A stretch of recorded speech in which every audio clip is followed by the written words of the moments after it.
안녕하세요, 여러분. 동양 철학이나 미래 예측 혹은 고전 인문학에 관심 있는 분들이라면 한 번쯤 주역 초이이라는 넌 책에 대해 들어보셨을 겁니다. 어떤 분들은 주역을 미래를 점치는 신비한 너처 책으로 알고 계시고, 또 어떤 분들은 삶의 넌트 지혜가 담긴 깊은 철학서로 알고 계시죠. 공자 이후 주역을 연구하는 사람들은 크게 두 개의 흐름도로 나뉘었습니다. 바로 상수학파와 의리학파입니다. 그리고 이 두 흐름은 다시 6개의 중요한 종파로 발전합니다. 첫 번째는 상수학파입니다. 상수학은 말 그대로 상, 즉 이미지와 현상, 그리고 수, 즉 숫자와 질서를 통해 변화를 이해하려는 접근입니다. 두 번째는 의리학파입니다. 의리학은 괴와 효에 담긴 넌 철학적 의미와 넌 인간이 어떻게 살아야 하는가를 중요하게 봅니다. 상수학이 변화는 어떤 원리로 일어나는가를 묻는다면, 의리학은 그 변화 속에서 인간은 어떻게 살아야 하는가를 묻는 것입니다. 두 유파는 다시 6도 종파로 나뉩니다. 상수학파는 전복종, 기상종, 도서종이 있고, 의리학파는 노장종, 유리종, 전 사사종이 있습니다. 어떤 사람은 괴의 숫자를 연구했고, 어떤 사람은 괴의 형상을 연구했으며, 또 어떤 사람은 그 안에서 철학과 인간의 삶의 원리를 찾았습니다. 그렇다면 상수학파에서 그토록 강조하는 상샹과 수슈는 대체 뭘까요? 먼저 상샹, 눈에 연던 보이는 형태나 상징을 이어 뜻합니다. 남자, 여자, 노인, 어린아이부터 전 아름다움, 추함, 살찌고 마른 것 같은 형태적인 모습이 모두 상입니다. 주역에서는 하늘을 상징하는 건간, 괴, 땅을 상징하는 곤쿤, 괴처럼 사물의 형상을 상기호로 나타내죠. 그럼 수슈는 뭘까요? 단순한 숫자가 아니라 상 형태를 계산하고 구별하는 방식입니다. 허리치수, 키, 나이처럼 눈에 보이는 형태를 수치화하고 그 관계를 계산하는 것이죠. 주역에서는 눈에 보이는 모든 사건과 사물에는 반드시 상샹과 수슈가 좀 함께 존재한다고 봅니다. 즉, 형태상과 규칙적인 수치수를 통해 세상을 읽어내는 것입니다.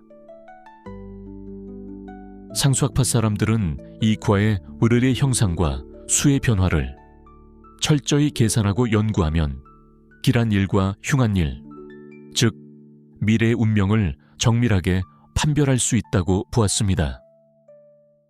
이 상수학파는 한나라 시절 국가공인 학문인 관악으로 채택되면서 대세가 됩니다. 전시왕, 초연수 등 한나라의 유명 학자들이 이 계보를 이었는데요. 시간이 흘러 송나라 때에 이르면 진단이나 송 같은 아주 독특한 인물들이 등장합니다. 특히 송이라는 학자는 주역의 원리어를 우주 역사 전체의 시간표로 만들어버리는 를 완성합니다. 세상의 모든 역사적 사건과 인류의 변천을 수식과 도표로 정리한 건데, 지금 동으로 치면 우주의 거대한 빅데이터를 수학적으로 모델링한 셈이죠. 하지만 수식과 도형이 판을 던치고 점치는 도구로만 던 주역이 쓰이는 것에 극심한 반발을 느낀 천재학자가 등장합니다. 바로 두 번째 유파, 의리학파, 이리쉐파이, 이 던터 창시자 왕필, 왕비입니다. 왕필은 놀랍게도 불과 전 24세의 젊은 나이에 세상을 떠난 인물인데요.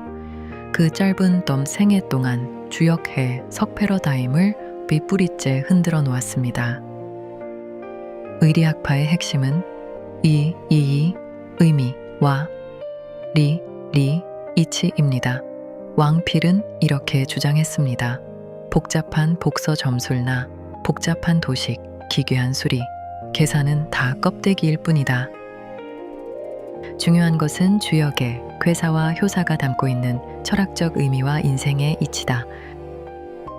예를 들어 주역의 첫 번째, 괴인 건간, 괴는 단순한 하늘이나 숫자가 아니라 끊임없이 운행하며 강건하게 정진하는 삶의 태도를 뜻하고, 곤쿤, 괴는 만물론을 포용하는 만물의 순응과 유순함을 뜻한다는 겁니다. 의리학파에 따르면 주역돌은 미래의 기륭을 점쳐서 사리사욕을 채우는 책이 아니라 내가 난관에 처했을 때 어떤 마음가짐과 도덕적 자세를 가져야 하는가를 가르쳐주는 인생 의지침서였습니다. 이 의리학파는 위진남북조 시대를 거쳐 송나라의 호원, 전기, 이광 같은 대학자들에게 놓이어졌고 나중에 유교 성리학 도미의 핵심적인 철학적 기반이 됩니다.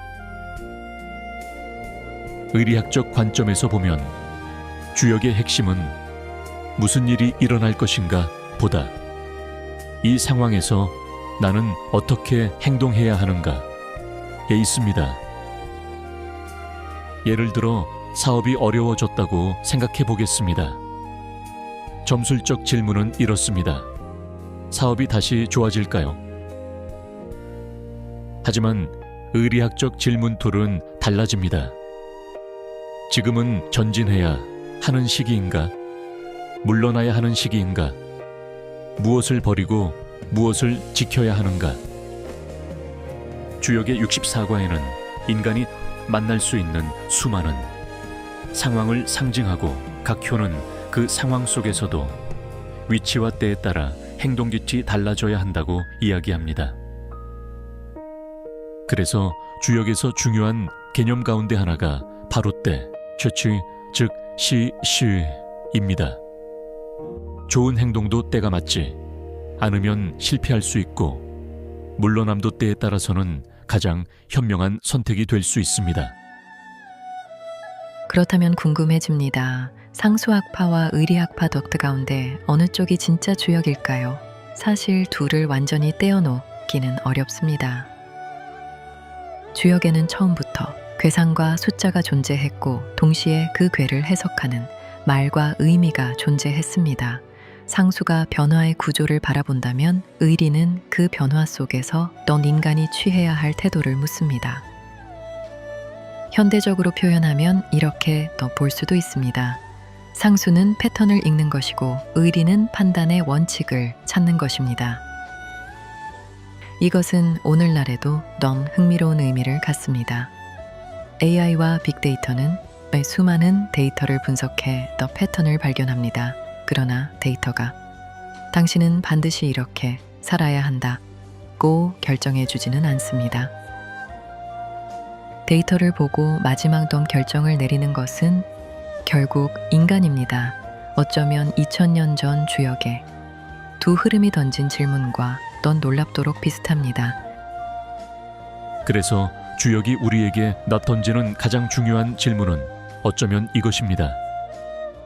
당신의 미래는 무엇인가?가 아니라 변화가 찾아왔을 때 당신은 어떻게 행동할 것인가? 미래를 맞추려고만 하지 말고 변화를 읽고 자신의 선택을 바꾸십시오. 그것이 수천 년 동안 주역이 살아남은 이유인지도 모릅니다.